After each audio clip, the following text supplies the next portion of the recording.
What if the shortcuts you take today become the home you're forced to live in tomorrow? This is the story of a carpenter who discovered that truth, but just a little too late. Once upon a time, nestled in a quiet mountain town, lived an old carpenter.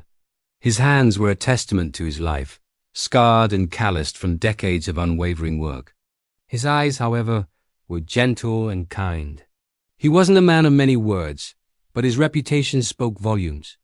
In this town, his name was synonymous with trust. For 40 long years, he had been the silent builder of their lives. He built the very doors that protected families from the cold night.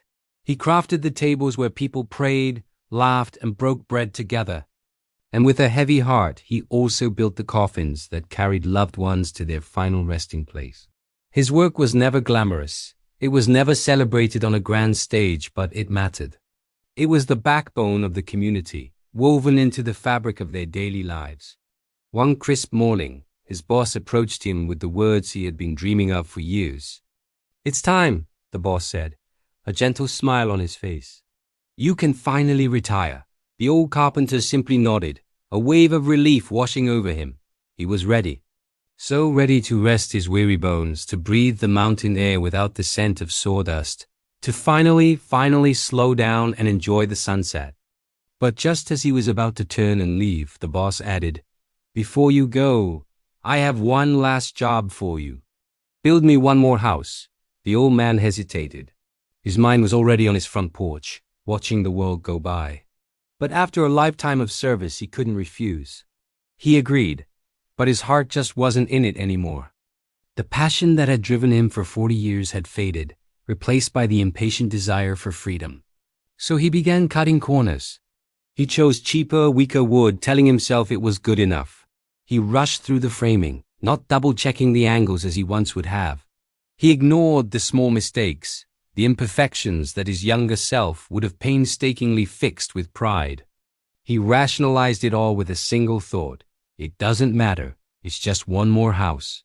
No one will notice. When the final nail was hammered in, he didn't feel the familiar satisfaction of a job well done. He just felt relief. He was done, forever. His boss arrived a few days later to inspect the house. He walked through every room, his footsteps echoing in the empty space, his expression unreadable. The carpenter stood by, avoiding eye contact, a knot of unease tightening in his stomach. Then, unexpectedly, the boss turned to him and handed him a small, ornate wooden box. The carpenter opened it. Inside, resting on a velvet cushion, was a single gleaming silver key. "This house," the boss said, his voice filled with genuine warmth, "is my gift to you. A token of my gratitude for all the years of dedication you gave me." The carpenter froze. The key felt heavy in his hand, as heavy as the sudden realization that crashed down upon him. It was his own house. The one he had rushed. The one he had built with carelessness and indifference. The one filled with every shortcut, every hidden flaw, every mistake he thought didn't matter. And now, he would live in it for the rest of his life. He never spoke much about the profound shame he felt that day, but his actions spoke for him.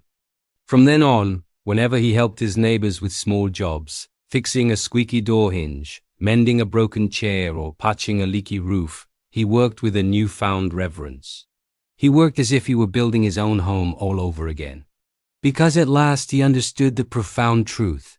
Every nail you drive, every effort you skip, every habit you choose, you are building the house of your own life, in your work, in your relationships, in your character and your self-discipline, in your future.